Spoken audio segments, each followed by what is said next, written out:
In an isolated town, where everything is perfect, dwells a little being called Paul, that really does not like the way 1996 Toyota Corolla are no longer considered the peak of human technology and innovation.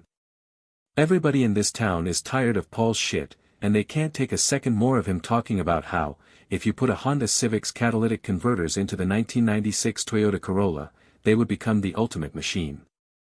People avoid him because he is like a putrid exposition machine, unable to hold a conversation, or interpret social cues.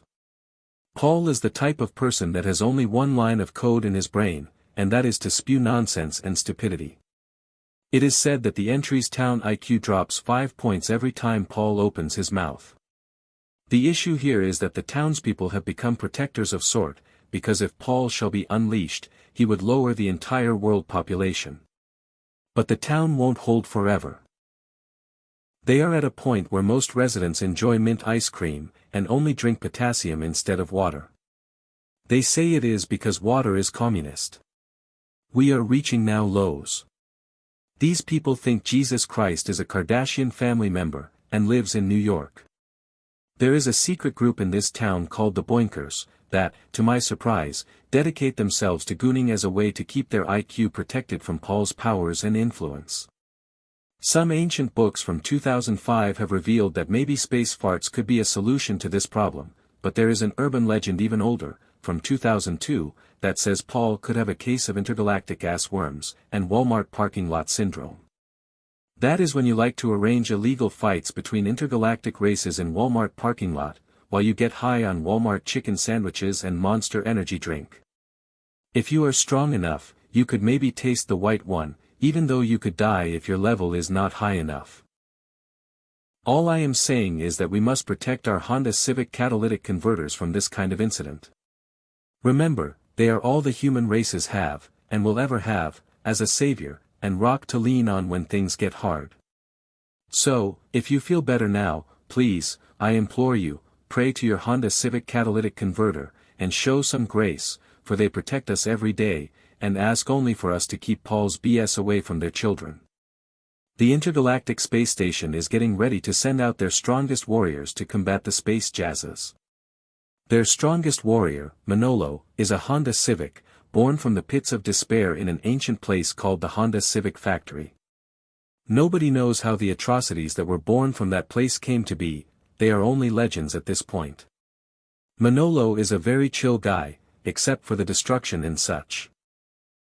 He is really tired of Paul's shit, and says it constantly, but nobody knows who Paul is, or what he did to wrong him so badly, to the point of causing hallucinations and despair whenever he is near, nor destroying a commercial space parking lot with his sick donuts in the space asphalt, and such perchance. Now, the space jazzes, they are a different topic of conversation. All they want is their right to drink water every day, which seems to be a humongous offense in the eyes of the current space president. I don't really know why, nobody knows really, but nobody questions the integrity of Maria's cookies anymore, and why they break so fast. But history has a way of favoring the strong, so the jazzes will not be able to drink water every day, because Manolo is too powerful and crazy. Their jizz power will diminish greatly, and the consequences will be there.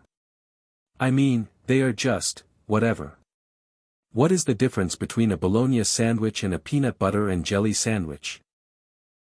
The answer to that is what is inside of the bread. And even if you use different types of breads, the universe never ceases to amaze me with its complex systems, like why does a frog not pay taxes? Why are horses with the head of a dog and the body of a dog kept in houses as pets? I will never understand the difference. During my deep investigation of the Arctic, I came to find that people don't like to go to the beach in the Arctic, because there is no sand, or is that true? Because what is ice if not uncut sand perchance? Are people being problematic on purpose, or is it because of the formal dress code required to exist in the Arctic? A wizard told me one time, abracadabra, and my pants were down. He said he was from the FBI, and I needed to give him my wallet and my social security. I am not stupid, of course, I knew all that.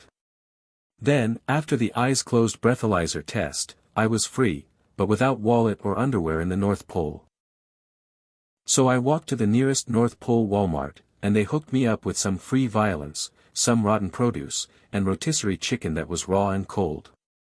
But since it is the North Pole, it makes sense, fire is not legally allowed here, per se, because it could melt the whole goddamn place in seconds. Ice is one of the most flammable materials in the universe. That is why stars form so often, because of space ice and space ice worms. They make a star baby, and that's it. That is the point of the Industrial Revolution.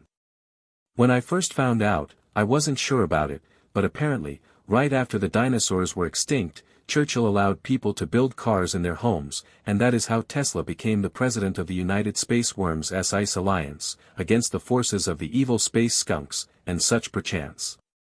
I do not have all the answers in the world, but this video comes pretty close. No need to thank me. Sharing is caring, and I care, so I share all my knowledge and truth of the universe. See you later, and never stop. Never give up, Buttercup.